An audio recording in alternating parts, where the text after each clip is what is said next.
ඉතින් අමුතුම ඇමතුමක් එනවා වෙල්ලස්ස පුරවරෙන්. දොස්තර නෝනා කෙනෙක්. මොකද වෙල්ලස්ස පුරවරේ දොස්තර මහත්තයෙක්ගෙන් දොස්තර නෝනාගෙන් ඇමතුමක්. අවහතුන් වහන්සේ පිරිත් ටිකක් සජ්ජනා කරගන්න ඕනි ඔබ වහන්සේටම කියලා. පිරිත් නූලකුත් බැඳ ගන්න ඕනි කියලා. ඉතින් මම කිව්වා ස්ත්‍රී අයගේ පිරිත් නූල් බඳින්න මට බෑ. අද උපන් ස්ත්‍රියක් ස්පර්ශ කළොත් ඇවත් වෙන බව මම වදාළාසේක. මොකද අද උපන් ස්ත්‍රියක් ස්පර්ශ කිරීමෙන් වළකින්න මහණෙනි සම්මා සම්බුදු පියාණන් වහන්සේ ශ්‍රීමුඛයෙන් වදාළාසේක. ඉතින් ඒ නිසා දැන් ඔන්න බස් කවන්නේ අරහතුන් වහන්සේ අපේ මහත්තයා හරි පිරිත් නූල ගැට ගහවිනේ.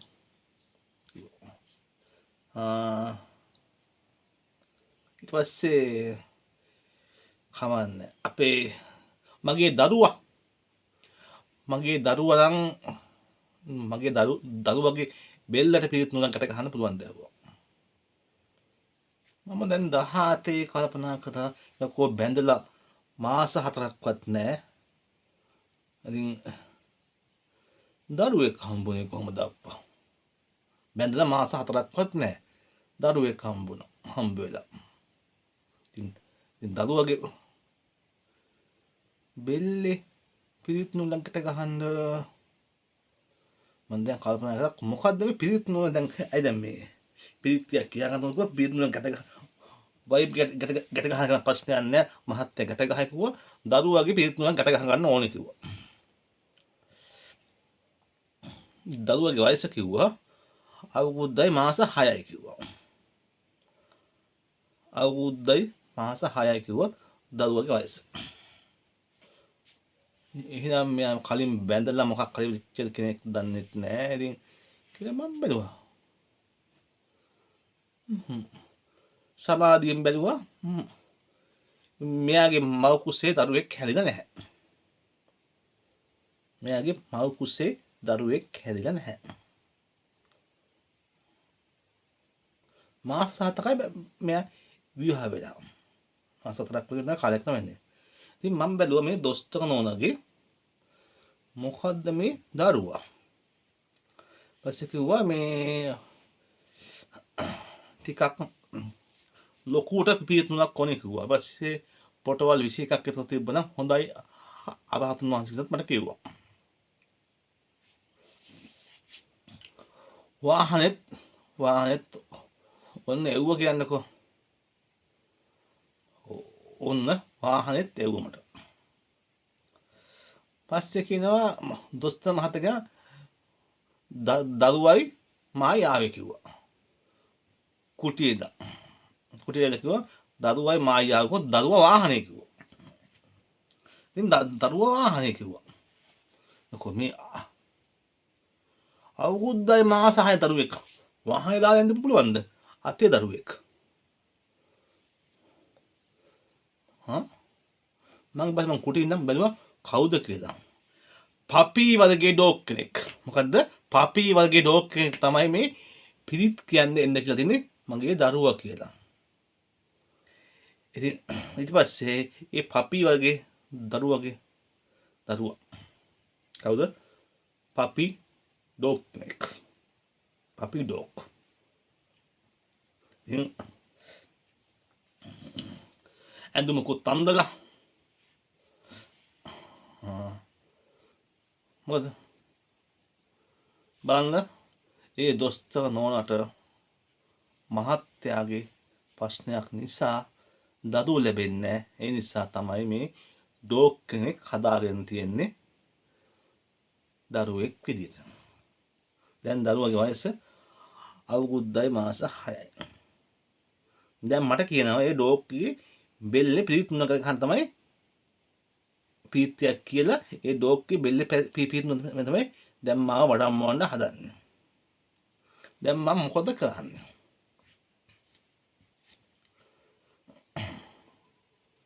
ඊපස්සේ මම හිතුවා හරි. දැන් ඔය දරුවා කියලා කියනවා. වයිපුත් කියනවා දරුවයි කියලා. ඉතින් ඔයත් කියනවා මගේ දරුවයි කියලා. කවුද මේ කියන්නේ? දොස්තර මහත්තයා. ඇයි? බලන්න දොස්තර මහත්තයාගේ තියෙන මානසික ආතතිය. ඇයි? දරුවෙක් හදාගන්න බැරි උපතින් පොඩි ප්‍රශ්නයක් වෙච්ච කෙනෙක් යා. ඉතින් ඒ මානසික පීඩනය කොයිතරම් බලවත් ලබන වෛද්‍යයෙක් කියලාත් ඉතින් ඔන්න ප්‍රශ්නේ. මොකද සල්ලි අයි දොස්තරට සල්ලි තියෙනවා. මෙයා සාමාන්‍ය ඩොක්ටර් කෙනෙක්. මෙයා විවාහ වුණා අයත් එක්ක. ඉතින් ඔන්න පෞද්ගලික ජීවිතම කතා කරන්න බෑ. ඉතින් තණ්හාව නිසා විවාහ වෙලා. ඉතින් විවාහ වෙන්න කලිමුත් ඒ දේ ප්‍රකාශ කරා කියලා කිව්වා. කියලා තියනවා මයිත් එක කිව්වා දොස්තර මහත්තයා මට මීට කලින් අවුරුදු 2ක 3ක කලින් වෛද්‍ය විද්‍යාවෙන් සනීප කරන්න බැරි තෝග ඔබ වහන්සේ විශ්වත්වයෙන් සුවපත් කරනවා නේද? මෙන් ඇහුවා. මට රෝගයක් තියෙනවා. අරහතුන් වහන්සේ පුළුවන් නම් ලොකු පිනක් විශ්වත්වයෙන් ඒ දේ සනීප කළ දෙන්නයි කියලා කිව්වා. ඉතින් මම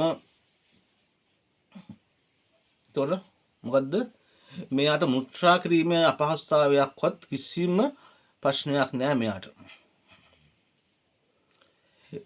මෙයාට කාන්තාවක් එක්ක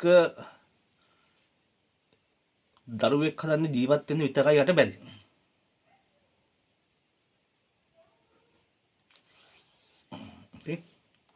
ඔන්න හේතුව විශ්වත්වයක් මේ කළා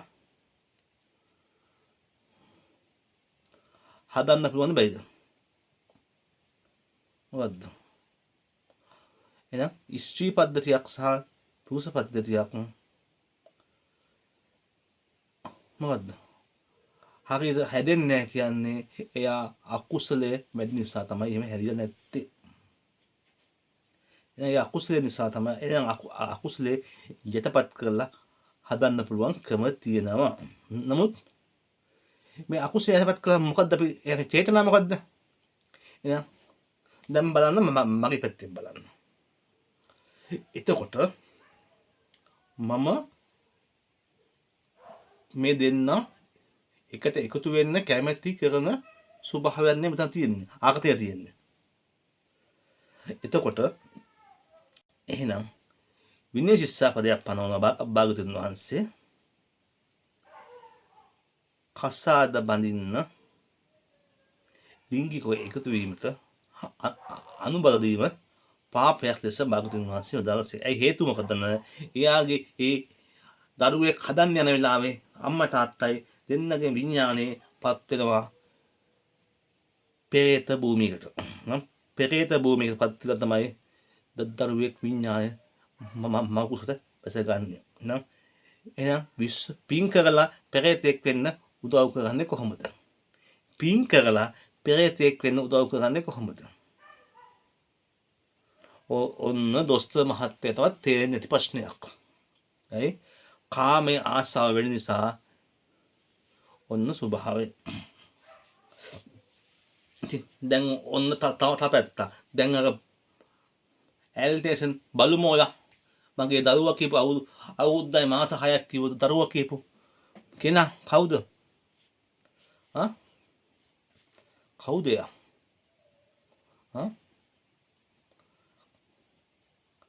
එයා බලනකොට ඊට පෙර ආත්මේ කවුද? ඒගොල්ලොන්ගේම දරුවෙක්. දැන් ඉපදිලා තියෙනවා තිරිසන් ආත්මේ ඉපදිලා අකුසල් කරලා තිරිසන් ආත්මේ ගිහිල්ලා ඒගොල්ලොන්ගේම දරුවෙක් බවටපත් වෙලා දැන් කතා කරන්නේ කත්ත මේ මොකද්ද මේ කවිදු කතා කරන්නේ. කවිදු කියලා කතා කරන්නේ. හරිද? එයා කතා කරන්නේ කවිදු පුතේ කියලා. එයා අවුරුද්දයි මාස 6ක දරුවට කතා කරන්නේ කවිදු පුතේ කියලා. මොකද කවිදු පුතේ ඉන්න කවිදු පුතේ කියනවා.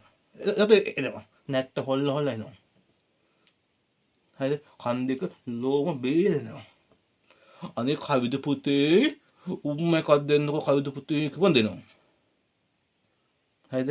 ඒ උම්ම එකක් දෙන වෙලාවේ කවිදු පුතේ උම්ම එකක් දෙන වෙලාවට මාකන පාත් වුණොත් කෙලින්ම බැල්ලියගේ බඩේ තමයි උප්පත්තිය ලබන්න වෙන්නේ.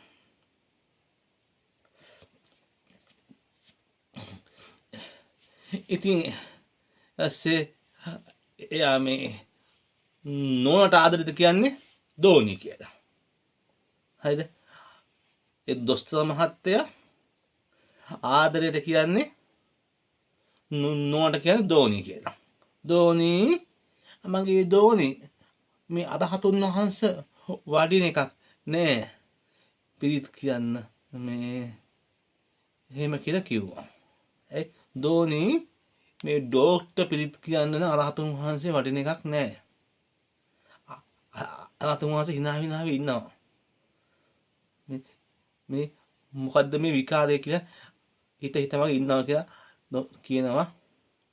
දෝනි මෙහෙමයි කියලා. හරිද? මොකද්ද බල්ලගේ නම අවුරුද්දයි මාස 6ක අර පපි වගේ ඩොග්ගේ නම මොකද්ද? කවිදු. හරිද? කවිදු කියපු ගමන් එනම ළඟට ඇවිල්ලා උම්මයිකුත් දෙනවා. ඒතකොට අර කවිදු කියන මෙයා මොකද වෙන්නේ? දැන් එයාගෙන් මහත්ය නෝන නම් මොකද්ද? දෝනි. දෝනිට උම්මහෙකුත් දෙනවා. අවුරුද්දයි මාස 6 ඩොක් කියන නම තමයි කවිදු. බලන්න කොච්චරද කියලා නේද? ඉතින් බලන්න මිනිස්සෙගේ නමට ගැළපෙන නමක් වෙන්න තියෙන්නේ. ඇයි ඒ බල්ලට ඉතින් ඒගොල්ලෝ එහෙම භාවිතා කරන්නේ? එයා ඊට ආත්මේ තිබ්බ ලොකු ගනුදෙනුවක් එක. සසරේ ගනුදෙනුවක් එක. නැත්තම් ඉතින් ඒවා නම දාන්නේ නෑ නේද? අවුරුද්දයි මාස 6ක පපි වගේ ඩොක්ටර් දාලා තියන්නේ කවිදු කියලා. මට හිනහා ගියා. ඉතින් මෙහෙමත් වෛද්‍යරු ඉන්නව නේද කියලා. එතකොට බටහිර විද්‍යාව අනුවත් මානසික ආතතියකින් පෙළෙනවා දරුවෝ නැහැ කියලා. ඉතින් බලන්න පපි වගේ බල්ලෙකුට කවිදු කියලා කතා කරනවා නේද? මේ දොස්තර මහත්තයයි මේ දොස්තර නෝනයි. එතකොට දොස්තර මහත්තයා කතා කරන්නේ දෝනි කියලා. ඔව්. බල්ලට නෝන කතා කරන්නේ දෝනි කියලා. ඒ දෝනි කියන්නේ චූටි ළමයි. එතකොට චූටි ළමයි තමයි මේ කවිදු කියන මේ දොස්තර මහත්තයා බැලලා තියෙන්නේ. විවාහ වෙලා තියෙන්නේ. කොච්චර මොහොඳ අදහස්ද නේද? දෝනි කියන කියවල කොච්චර මොහොඳ අදහස්ද නේ? තමන්ගේ බිරිඳට දෝනි කියලා ආමන්ත්‍රණය කරනකොට කොච්චරනේ පොඩි දරුවෙක් එක්ක කාමයේ වරදව හැසිරී ඉන්නවා කියන්නේ කොයිතරම් තිරසං වැඩක්ද නේද?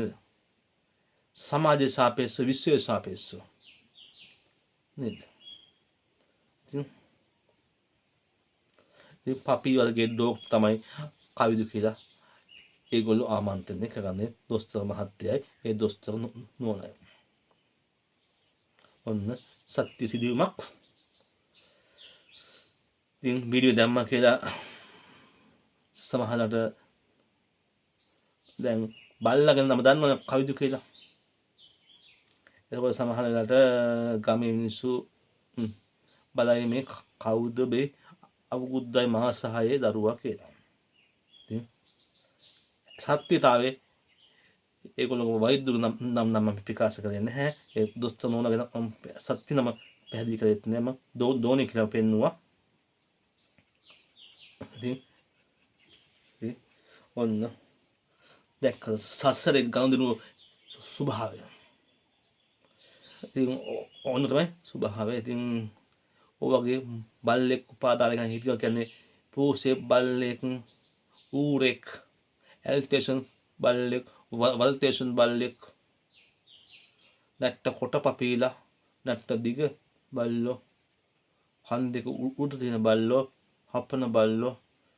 එතකොට ඔය එක එක නම් වලින් දාන බල්ලෝ කියනවා. ලස්සයයි දෙකයි බල්ලෙක්. තමන්ගේ අම්මයි තාත්තයි සමහරවල් ඉන්නේ අනුන්ගේ ගෙවල් වල. අනුන් තමයි කන්න බොන්න ගෙනත් දෙන්නේ. සමහර තැන්වල ඇත්තයි අම්මා ඉන්නේ අනාථ මණ්ඩපයක. අම්මා කුසක් දුන්නා අම්මා ඉන්නේ අනාථ මණ්ඩපෙ. ඇල්ටේෂන් බල්ලා තුරු කරගෙන ඉන්නවා මගේ පනෝ කියලා. මැරිච්ච ගමන් කොහෙද යන්නේ? උපාදාන වෙච්ච තැනටයි සිස් පරම්පරාව සකස් වෙන්නේ. එහෙනම් 34 තුල මැරෙන චිත්ත වීති තුල බල්ලා උපාදාන කරනවා නම් බැල්ලියගේ බඩ තමයි උප්පත් ලබන්නේ. ඔබේ ගෙදර බල්ලෙක් ඉන්නවා නම් බැල්ලියෙක් ඉන්නවා නම් ඔන්න ඔබ කොතනට යන්නේ කියලා කපලා ගන්න බැල්ලියෙක්ගේ බඩට යන්න තමයි මේ දොස්තර මහත්තයයි දොස්තර නෝනයි දෙන්න සකස් වෙලා තියෙන විඥානය. ඇයි? ඒ තරම් ආදරේ. ඒකද කතා කරන්නේ කවිදු මෙහෙන්න කියනවා. ඕන ස්වභාවය. ඉතින් අවුරුද්දයි මාස 6යි දරුවට වයස. ඉතින් මේ කතාව සත්‍ය කතාවක්. ඉතින් වෛද්‍යතුමා අයි දන්නෙත් නැති කෝන්නේ අයි දන්නෙත් නෑ මේ දෙසා දැම්ම කියලා. ඉතින් මෙහෙන මෙතත් දුර ඌ වෙලස්සේ පුරවරේ වෛද්‍යරෙක්. ඉතින් එහෙම කියන්නම්කෝ. එතකොට හැබැයි ඔය ගති ටික අතෑරලා ප්‍රඥාවන්ත නිසා අනේ මම මේ බල්ලෙක් අල්ලන් ඉන්න වඩා හොඳයි තථාගතයන් වහන්සේගේ සීසත් ධර්මයේ තුල මගේ මනස ගමන් කරොත් පින්සිතක සහ කුසසිතක හිත ගමන් කරන විදිහ මගේ හිත හදා ගන්න ඕනේ කියලා හිතාගෙන ඉවිල්ලා ඒ දහම් මාර්ගයට එන්න කියලා මම ආවද මතක් කරනවා වෙලාවේ ඒ දොස්තර නෝනට දොස්තර මහත්තයට බල්ලෙක් උපාදාන කරගෙන ඉන්නේ නැතුව ඒ දහම් මාර්ගයේ පින්කම් කරගෙන ඉස්සරහට යන් කියලා මතක් කරනවා. ඉතින් එනම් ඔසියුල්ටම ඒ උතුම් ආදාසය අරගෙන ඔබේ ගෙදර බල්ලත් පූසත් ඌරා ඒක නෙමෙයි පින්වතුනි. මේ කිට්ටු වෙන ඌරෙක්. පොඩි කාලේ ඉඳන් ඉලක්කෙ දීලා හැදුවා ඌරෙක්. වනසත්තේ ගෙදර ඇති කිරීම සපුරා තහනම්. වනජීවි දෙපාර්තමේන්තුවේ පනතක් කනුවයි ඒ දේ ප්‍රකාශ කළේ. වනජීවිකත් කොහොම හරි ඉතින් හැදුවා. මොකක්ද දෙන්නේ මොනවද? එලකිරි දිදී හදනවා. ඌරා බොන්නේ එලකිරි. එලකිරි බෝතල් දෙකක් ගෙන දෙන උදේ බෝතල් දෙකයි හවස බෝතල් දෙකයි. ඉතින් හැදුවා. දැන් ඒ විලාට මොකද ඌරා උපාදානය කරන්නේ. එහෙනම් ඒ කාන්තාව ඌරගේ බඩට තමයි උප්පත්ති ලබන්නේ. ඒ වෙලේ දැන් මැරෙලානේ මං නොස්සන ඌරෙක් හැදුවා. අනේ මගේ පන ඌරා. මගේ පන කියලා කියන සමහරට ඌරට. මගේ පුතේ කියලා එන්න මගේ පුතේ කොහෙද ඉන්නේ පුතේ කියනවා. ඇයි? දරුවෝ නැති නිසා. කොච්චර මානසික ආතතියෙන්ද ඇත්තේ. ඒකයි. සමහර අම්මලා ඉන්න දරුවෝ වැඩි වෙලා මානසික ආතතියෙන් පෙළෙනවා. සමහර කට්ටිය දරුවෝ නැහැ කියලා මානසික ආතතියෙන් පෙළෙනවා. සම්මා සම්බුදු පියාණන් වහන්සේ සත්‍ය ධර්මයේ දැක්කොත් ඔය දෙකටම කම්පා නොවි සමාජයේ දේව භූමික සමාජයේ දේව භූමිකද 31 තලයේ සාපේක්ෂව දේව භූමික ගමන් කිරීමයි අපේ වටිනාකම. සමාජයේ සාපේක්ෂ කියන්නේ පස්නි තලයට අදාළව ඔය මං ඉස්සලා කියපු වෛද්‍ය දෙන්නත් වෛද්‍ය පත්තිම හම්බ වෙන වෙලාවේ ප්‍රතිඥාවක් දුන්නා මම දෙවියෙක් කියලා. නේද? නමුත් විඥානය ගමන් කරන්නේ බල විඥානයක්. ඔන්න ස්වභාවය. බල්ලා උපාදාන බල විඥානය ගමන් කරන විඥානය තුල. ඉතින් ඌරා අත ගන්නකට ඌරා මතක් කරනකට ඌරාගේ විඤ්ඤාණය තමයි මනසේ ගමන් කරන්නේ. කුකුලෝ ඉන්නකොට කුකුලට කෑම දානකොට කුකුලගේ විඤ්ඤාණය නේද? බල්ලට පත්තිය දෙනවා බල්ලගේ විඤ්ඤාණය. ඕනේ බුද්ධ පූජාව තියාගන්න පිනක් නෑනේ අප්පා. අනේ බුද්ධ පූජාව තියාගන්න කොහොමද? මම කුකුලන්ට කෑම දානවා රාතුන් වහන්සේ. ඔබ වහන්සේ පිණ්ඩපාතේ වඩිනවල මම කුකුලන්ට කෑම දානවා. අපේ මේ ඌරට බඩගිනි උදේට නැත්තම් වලවල් ඔක්කොම හාරනවා. ඒ නිසා ඔබ වහන්සේ මේ පූජා කරන්න වෙලාවකුත් නැල්ලු. ඕන ඌරා කොච්චර උපාදානය කරගන්නද?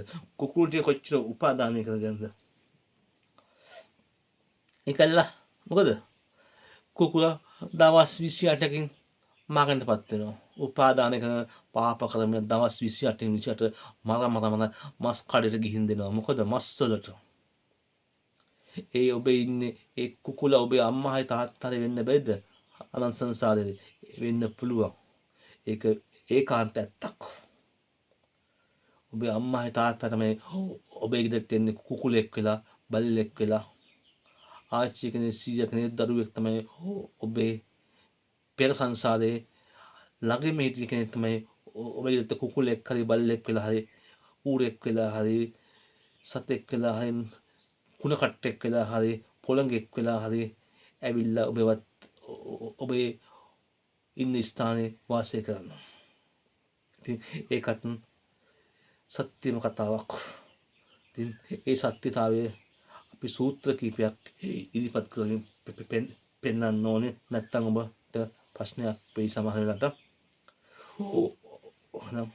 ඔබේ ගෙදර ආවට ඉන්න සෑම සතෙක්ම ඔබේ අම්මා කෙනෙක් හරි තාත්තා කෙනෙක් හරි වෙලා තියෙනවා අනන්ත සංසාරයේදී.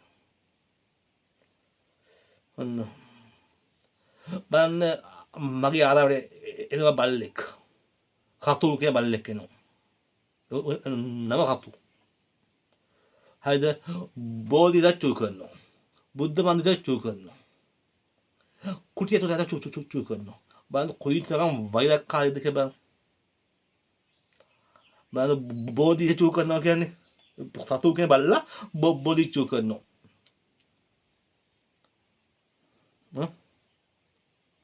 චු කරනවා. බුද්ධ මන්දිර කනුව චු කරනවා. බුද්ධ මන්දිර බිත්තිය චු කරනවා.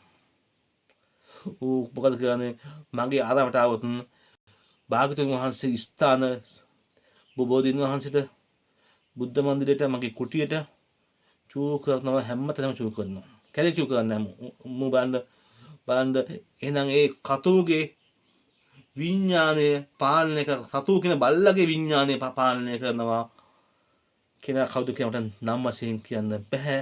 මොකද ඒකේ ඉන්නවා 4 දෙනෙක් සම්බන්ධයි. ඒ බල්ලත් එක්ක මියගිය 4 දෙනෙක් සම්බන්ධයි.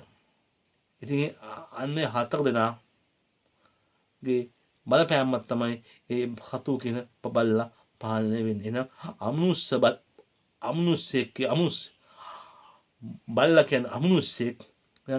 අන්නේ අමනුෂ්‍යගේ තව අමනුෂ්‍යගේ ඒ සතු කියන බල්ලගේ විඥානය පාලනය කරන නිසා තමයි එහෙම වෙන්නේ.